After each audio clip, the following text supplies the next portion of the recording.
Assalamualaikum warahmatullahi wabarakatuh. Perkenalkan, nama saya Yulia Fajrianisa, NPM DI 19 11 213, Prodi D4 Akuntansi Bisnis, mahasiswi Institut Setiami Vokasi. Di sini saya akan menjelaskan tentang bab 9, konsep hutang dan ekuitas. A. Definisi hutang. Yang pertama, menurut FASB dalam SFASC nomor 6, hutang adalah pengorbanan manfaat ekonomi masa mendatang yang mungkin timbul karena kewajiban sekarang suatu entitas untuk menyerahkan aktiva atau memberikan jasa kepada entitas lain di masa mendatang sebagai transaksi masa lalu. Yang kedua, menurut IAI tahun 1994, kewajiban merupakan hutang perusahaan masa kini yang timbul dari peristiwa masa lalu. Penyelesaiannya diharapkan mengakibatkan arus keluar dari sumber daya perusahaan yang mengandung manfaat ekonomi. Karakteristik utama kewajiban yang pertama, pengorbanan manfaat ekonomi masa datang yang cukup pasti. Yang kedua, keharusan sekarang atau present obligation. Yang ketiga, timbul akibat transaksi masa lalu. Kewajiban sekarang. Yang pertama, kewajiban sekarang memiliki arti bahwa kewajiban tersebut timbul karena pada saat sekarang suatu entitas memiliki tanggung jawab yang tidak dapat dihindari untuk menyerahkan barang atau jasa. Yang kedua, kewajiban yang masih tergantung pada peristiwa masa mendatang tidak boleh diakui sebagai hutang kecuali ada suatu kemungkinan yang cukup besar bahwa peristiwa tersebut akan terjadi. Hasil transaksi masa lalu. Yang pertama, transaksi menunjukkan yang benar terjadi sehingga dapat digunakan untuk memastikan bahwa hanya kewajiban sekarang yang harus dicatat sebagai hutang dalam neraca. Yang kedua, masa lalu yang bagaimana yang menjadi syarat dipenuhi saat terjadinya penyerahan barang. Executory contract adalah kontrak yang belum dilaksanakan oleh kedua pihak, maka kontrak ini dapat dijadikan dasar untuk mengakui hutang. B. Terjadinya hutang. Yang pertama, menurut Kohran 1970 menyatakan kriteria hutang. A. Terjadi atau telah terjadi. B. Terjadi pada suatu saat tertentu di masa mendatang. Hutang yang masih harus dibayar. C. Terjadi karena tidak dilaksanakannya suatu tindakan di masa yang akan datang. Misalnya, pendapatan yang ditangguhkan dan hutang bersyarat. Kedua, hutang dapat terjadi karena beberapa faktor. A. Kewajiban legal atau kontrak. B. Kewajiban konstruksif. C. Kewajiban equitable. Yang ketiga, unconditional right of offset, suatu transaksi keuangan yang berasal dari transaksi usaha dan menimbulkan kewajiban untuk melakukan pembayaran di masa mendatang apabila suatu barang dan jasa telah dikirim. Yang keempat, hutang bisa diakui dengan kriteria sebagai berikut. A. Ada kemungkinan bahwa pengorbanan potensi jasa atau manfaat ekonomi masa mendatang akan dilakukan atau akan terjadi. B. Jumlah hutang dapat diukur dengan cukup pasti. C. Penyelesaian hutang. Menurut IAI 1994, penyelesaian kewajiban. A. Pembayaran kas. B. Penyerahan aktiva. C. Pemberian jasa. D. Penggantian kewajiban tersebut dengan kewajiban yang lain. E. Konversi kewajiban menjadi ekuitas. D. Pengakuan kewajiban dibagi menjadi dua. Yang pertama, 4 kaidah pengakuan kewajiban. Yang pertama, ketersediaan dasar hukum. Yang kedua, keterterapan konsep dasar konservatisme. Yang ketiga, ketentuan substansi ekonomi transaksi. Keempat, keterukuran nilai kewajiban. Yang kedua, dasar pengukuran kewajiban PSAK nomor 57. Yang pertama, biaya historis. Yang kedua, biaya kini. Yang ketiga, nilai realisasi atau penyelesaian. Yang keempat, nilai sekarang. E. Penyajian dan pengungkapan kewajiban. Aset lancar disajikan menurut urutan likuiditas, sedangkan kewajiban disajikan menurut urutan jatuh tempo. Ini berarti kewajiban jangka pendek disajikan terlebih dahulu daripada kewajiban jangka panjang. Yang pertama, pengorbanan manfaat ekonomi. Yang kedua, keharusan sekarang. Yang ketiga, transaksi masa lalu. Karakteristik pendukung tidak membatalkan objek kewajiban. Yang pertama, melibatkan pembayaran kas. Kedua, identitas terbayar jelas. Yang ketiga, berkekuatan hukum atau dapat dipaksakan secara hukum. Yang keempat, APB memasukkan pos bukan keharusan atau non-keharusan sebagai bagian dari kewajiban. F. Pengukuran kewajiban. Pada saat penanggungan, diakui sebesar penghargaan sepakatan atau kas yang diterima, bukan nilai nominal, sejalan dengan pengukuran aset. Yang pertama, masalah pengukuran saat penanggungan. Yang kedua, kewajiban non-moneter. Yang ketiga, tahap perlakuan. Yang keempat, kriteria pengakuan atau penanggungan. Yang kelima, kaidah pengakuan atau penanggungan. Yang keenam, kriteria pengakuan kewajiban bergantung. G. Penilaian kewajiban. Berapa dan atas dasar apa jumlah rupiah harus dilekatkan pada pos kewajiban di neraca? Tujuannya, yang pertama, menyediakan informasi yang dapat membantu investor dan kreditor dalam menilai jumlah, saat, dan ketidakpastian aliran kas bersih ke badan usaha. Yang kedua, menyediakan informasi semantik berupa posisi keuangan, probabilitas, likuiditas, dan solvensi. Yang pertama, penilaian dalam tahap penelusuran. Yang kedua, kriteria pelenyapan kewajiban. Dan yang ketiga, hutang obligasi. Terdapat pengertiannya. Karena keperluan artikulasi, ekuitas didefinisi secara sintaktik sebagai berikut. Hak residual atas aset perusahaan setelah dikurangi kewajiban.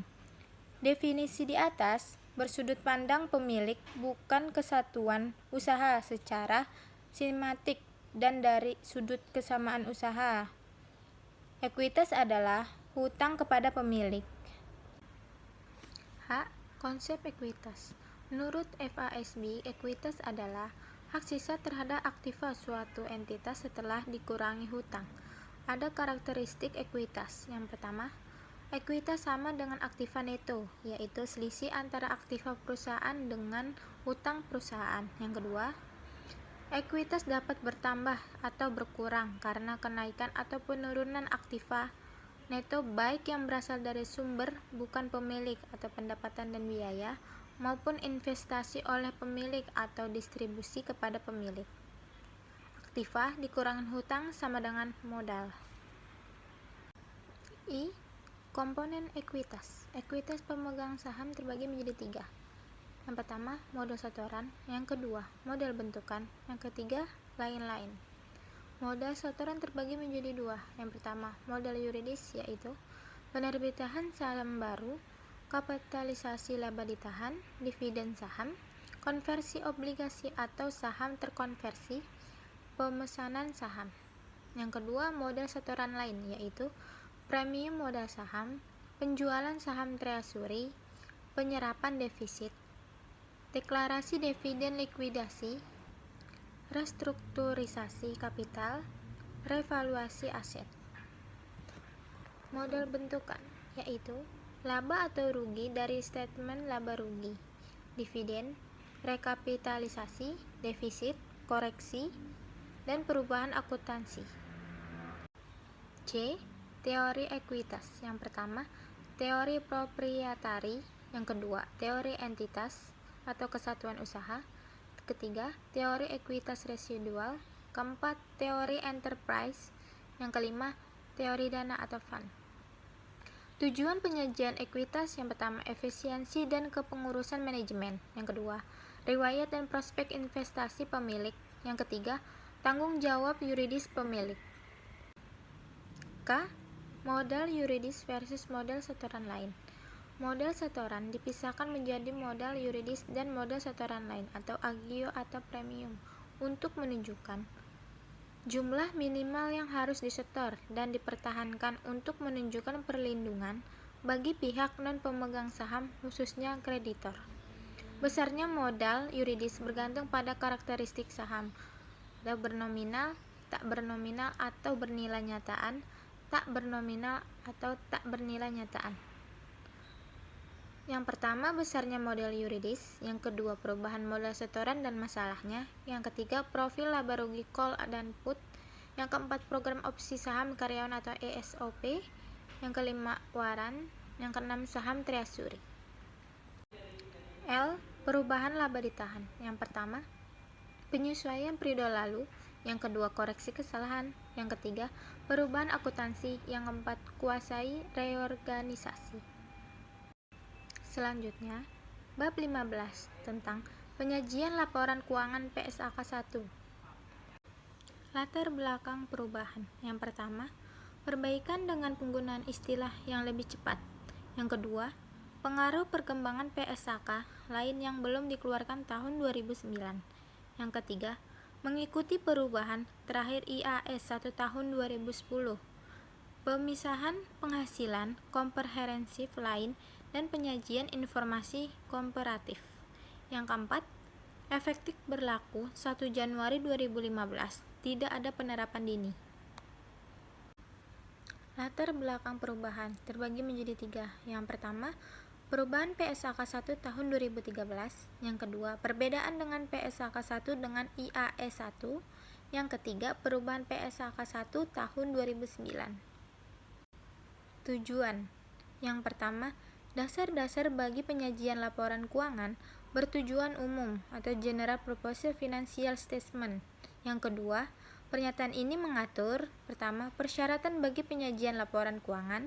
Yang kedua, struktur laporan keuangan. Yang ketiga, persyaratan minimum. Yang keempat, isi laporan keuangan. Komponen laporan keuangan. Yang pertama, laporan posisi keuangan atau neraca pada akhir periode. Yang kedua, laporan laba rugi dan penghasilan komprehensif lain selama periode. Yang ketiga, laporan ekuitas selama periode. Yang keempat, laporan arus kas selama periode. Yang kelima, catatan laporan keuangan. Ketentuan 10A.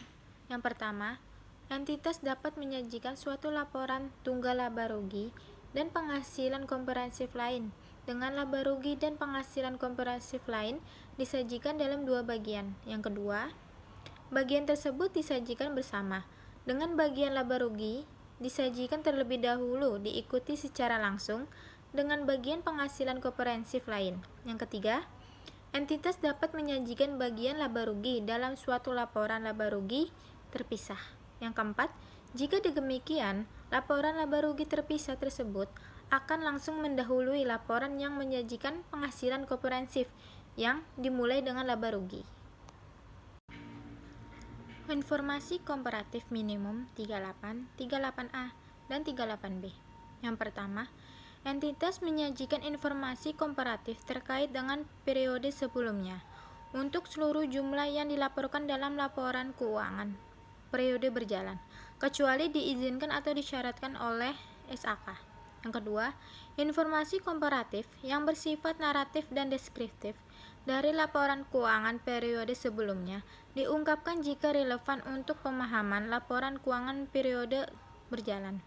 Yang ketiga, entitas menyajikan minimal 2 laporan posisi keuangan, 2 laporan laba rugi, dan penghasilan komprehensif lain, 2 laporan laba rugi terpisah jika disajikan, 2 laporan arus kas, dan 2 laporan perubahan ekuitas, serta catatan atas laporan keuangan terkait. Yang keempat, dalam beberapa kasus, informasi naratif yang disajikan dalam laporan keuangan untuk periode sebelumnya masih tetap relevan pada periode berjalan. Perubahan kebijakan akuntansi penyajian kembali, retrospektif atau reklasifikasi. Yang pertama, entitas menyajikan laporan posisi keuangan ketiga pada posisi awal periode sebelumnya sebagai tambahan atas laporan keuangan komparatif minimum jika A. Entitas menerapkan kebijakan akuntansi secara retrospektif, membuat penyajian kembali retrospektif atas pos-pos dalam laporan keuangan atau reklasifikasi pos-pos dalam laporan keuangan. Dan B. Penerapan retrospektif. Penyajian kembali retrospektif atau reklasifikasi memiliki dampak material atas informasi dalam laporan posisi keuangan pada awal periode sebelumnya. Yang kedua, entitas menyajikan 3 laporan posisi keuangan pada A. Akhir periode berjalan, B. Akhir periode sebelumnya, dan C. Awal periode. Laporan posisi keuangan atau neraca. Yang pertama, perubahan definisi seperti kewajiban menjadi liabilitas dan hak minoritas menjadi kepentingan non-pengendali atau non-controlling interest. Yang kedua, penyajian kepentingan non-pengendali sebagai bagian ekuitas dan bagian laba bukan sebagai pengurang laba. Sampai dengan LK konsolidasian. Yang ketiga, minimum line item penyajian neraca sampai untuk menilai material disajikan secara terpisah. Namun, jika tidak material dijelaskan dalam kelompok namun tetap ada penjelasan terpisah. Yang keempat, pembedaan aset lancar dan tidak lancar serta liabilitas jangka pendek dan jangka panjang. Yang kelima, perubahan definisi seperti kewajiban menjadi liabilitas dan hak minoritas menjadi kepentingan non-pengendali atau non-controlling interest. Yang keenam, minimum line item penyajian neraca sampai untuk menilai material disajikan secara terpisah. Namun, jika tidak material dijelaskan dalam kelompok namun tetap ada penjelasan terpisah. Ketujuh, informasi minimal yang disajikan dalam laporan keuangan dapat ditambahkan jika penambahan tersebut relevan. Yang kedelapan, penyajian dalam line sendiri atau dalam notes tergantung dari materialitas informasi tersebut. Laporan laba rugi komprehensif. Yang pertama, laporan laba rugi sampai laporan laba rugi komprehensif. Yang kedua, penyajian laporan laba rugi dengan memasukkan unsur laba komprehensif. Yang ketiga, laba dialokasikan untuk pemegang saham minoritas dan mayoritas. Keempat, ketentuan minimum item dalam laporan laba rugi. Yang kelima, klasifikasi beban berdasarkan fungsi dan sifat. Jika disajikan berdasarkan fungsi, ada pengungkapan berdasarkan sifat. Keenam, penyajian pos luar biasa atau extraordinary item tidak diperkenankan lagi. Ketujuh, minimum line item untuk komponen laporan laba rugi komprehensif untuk memberikan informasi kepada pengguna sampai beban keuangan dan pajak. Sekian presentasi yang dapat saya sampaikan untuk mata kuliah teori akuntansi pada bab 9 dan bab 15. Semoga yang saya sampaikan bermanfaat. Wassalamualaikum warahmatullahi wabarakatuh.